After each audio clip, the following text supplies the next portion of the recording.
E aí galera, tamo aí para mais um vídeo. Hoje review do capítulo 218 de Boku no Hero Academia. Já chega descendo o like se você já é inscrito. Se você ainda não é inscrito, aproveita para se inscrever. Tem vídeo todo dia aqui no canal e toda semana tem review dos capítulos de Boku no Hero Academia. E quando sair obviamente o anime, vai ter review semanal também do anime. Vamos lá falar desse capítulo que teve muita coisa pra gente discutir, muita informação nova e muito debate interessante que pode ser extraído desse capítulo e com esse novo arco.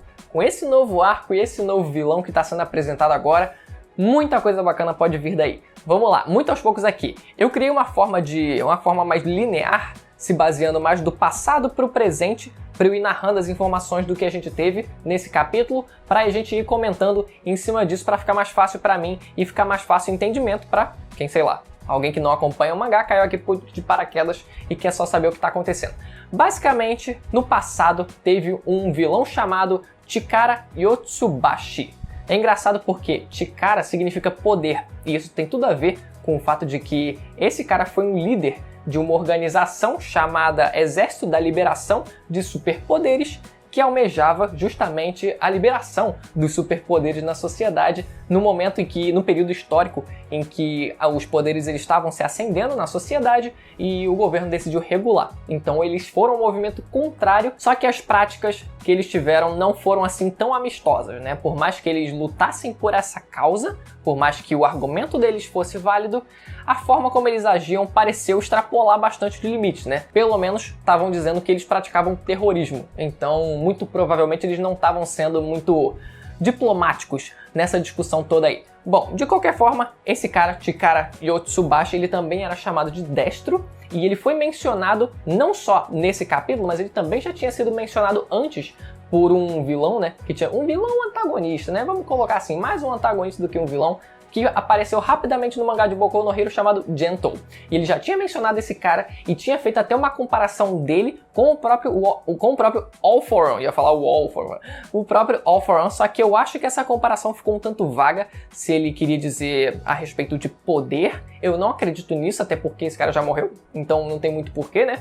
Mas eu acredito que seja mais no sentido de periculosidade, ardilosidade, sabe? Maldade até certo nível, então acredito que fosse mais nesse sentido mesmo, né? Principalmente de periculosidade, tipo assim, ó, melhor tomar cuidado com esse cara, porque esse cara aí é ardiloso, ele pode fazer uns negócios assim, sinistros se ele quiser. Tanto que ele escreveu um livro, né, contando um pouco da história dele, de vida dele, e isso fez com que outras pessoas se inspirassem depois que ele acabou sendo preso com algumas pessoas do movimento dele.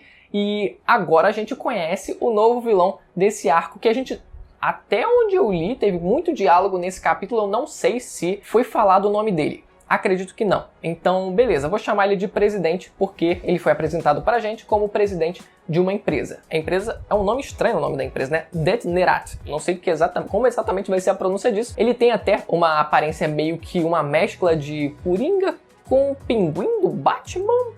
Algo meio que entre os dois ali, se for mais puxado para o Pinguim, até casa muito com o momento que a história se passa agora, né? Que é justamente nesse período de Natal, Ano Novo, né? Mas por aí, onde tá nevando muito, então o Pinguim tem muito a ver com isso e eu gosto quando as coisas casam dessa forma. E esse cara, ele foi supostamente apresentado como uma boa pessoa e o que ele estava fazendo é se lançar no mercado com a empresa dele, querendo ajudar os super-heróis. E é engraçado como foi falado o comercial dele, porque é mostrado um comercial de televisão dele, né? Onde ele tá mostrando tudo que a empresa dele quer fazer, quer oferecer para os heróis, etc. Os produtos personalizados, etc. Bom, show de bola. É assim que a gente conhece um pouco da própria proposta do personagem e foi bacana que essa exposição foi feita dessa forma, justamente mostrando um comercial de TV, que é algo bem prático para exemplificar e para mostrar o que a gente precisa saber. Bom, a forma como esse personagem ele aborda essas questões é muito curiosa, porque lembra muito e faz muita alusão às eras do marketing, porque a gente tem a era do marketing 1.0, 2.0, 3.0 e atualmente a gente está começando a discutir a do 4.0, que até tem um livro que não sei onde está, mas eu tenho aqui em casa. As eras que ele aborda se referem mais ao contraste da mudança entre o marketing 1.0 e o 2.0. O que se refere a 1.0 se refere justamente à produção em massa, se refere ao foco do marketing no produto. É justamente para produzir a máxima quantidade de produtos possível e não se importar exatamente com o cliente. Só o que precisava era a existência do produto, porque na época não tinha tanta concorrência assim, né? Então surgiu, né, com a Revolução Industrial a possibilidade de massificar a produção de muitos produtos, então foi isso que foi feito. Então ele critica esse marketing 1.0 que é focado justamente no produto, e ele critica falando, olha só, você não pode querer que os produtos criados assim em massa, todos iguais e padronizados, eles se encaixem em todos os heróis. Olha só como esses heróis agora, como eles eram antigamente, de certa forma, excluídos, eles conseguem agora utilizar os nossos produtos. E aí que ele puxa para o marketing 2.0, que é justamente focado no consumidor, na experiência do consumidor, em fazer com que o consumidor ele se sinta especial, fazendo com que os produtos eles sejam mais personalizados, eles sejam mais individualizados para os próprios clientes, né? Para os clientes eles se sentirem mesmo especiais. Então é isso que é feito e é muito clara essa abordagem, o contraste, né? A forma como ele critica o marketing 1.0. Só que essa é a forma como o personagem é apresentado, pelo menos no começo. Só que logo depois ele é colocado como vilão sem sombra de dúvidas, porque ele conversa com o assistente dele e fala só, você já ouviu falar daquele livro tal? Algo do tipo a conversa deles, né? Você ouviu falar daquele livro, daquele cara que era pró-liberação dos superpoderes? Aí o carinha falou, o assistente dele falou assim, já li esse livro assim, basicamente o cara só falou merda. Mandou uma dessa na cara dele, o cara só falou merda. O cara chegou, peraí, meu irmão, aí não pode, assim não dá. Pegou o cara e simplesmente matou ele. Matou o assistente dele porque falou, pô, você não tem como me ajudar nesse projeto se você não acredita no mesmo ideal que eu. Então, tentamos conversar aqui por 5 minutos, não deu certo, cheguei à conclusão de que você tem que morrer, porque você não vai me ser útil. Depois ele até chora, eu nem sei se esse choro é verdadeiro. Então, além de antagonista, ele é claramente um vilão. Mas ainda tem outros poréns aí, porque além desse feito dele, além dele ter matado o próprio assistente dele, ele também deseja acabar com a Liga dos Vilões, porque ele fala, pô, já que o governo, né, não faz isso, não consegue fazer isso, a gente vai tomar as rédeas e fazer isso por conta própria. Então, a gente já tem uma posição, uma terceira via como posição na história, porque eles não estão aliados com a Liga dos Vilões, por mais que eles pratiquem atos sim criminosos, pelo menos esse cara, né? Então, eles são claramente vilões além de antagonistas, mas pelo menos eles não estão aliados à Liga dos Vilões, não estão juntos deles, porque ficaria aquela mesmice daquela visão binária dos heróis contra a Liga dos Vilões sempre. E além disso, quando essa organização eles se juntam para debater um pouco, né, sobre o andamento da situação até agora,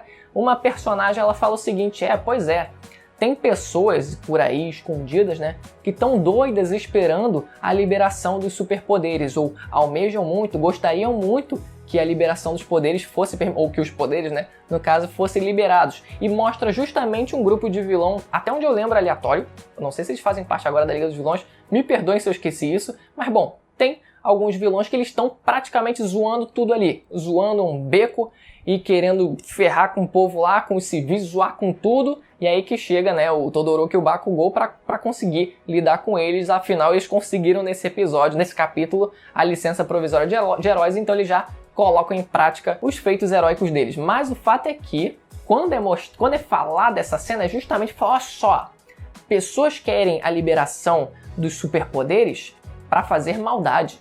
Elas não querem para se proteger ou qualquer coisa. Tem muita gente que só quer fazer maldade, porque não reconhece o limite, não consegue estabelecer um limite e perceber, olha só, os poderes são para eu me defender e não para eu me sobrepujar acima dos outros, né, utilizando a força, que são os meus superpoderes. Então o que a gente tem entendido nesse capítulo são os fins e os meios entrando em conflito, porque eles trazem um debate muito bom para o mangá, porque o que eles querem é a liberação dos superpoderes, mas os meios que eles utilizam para isso nem sempre são os melhores, afinal eles praticam atos criminosos, eles assassinam pessoas, eles praticaram terrorismo no começo da organização, então, né, tá extrapolando um pouco, não dá pra realmente colocar eles só como antagonistas. Acaba tendo que colocar eles também como vilões. E é muito parecido com o que aconteceu com o próprio Sten, porque o Sten ele também trazia um debate bom pro mangá, mas ele fazia aquilo da forma errada, porque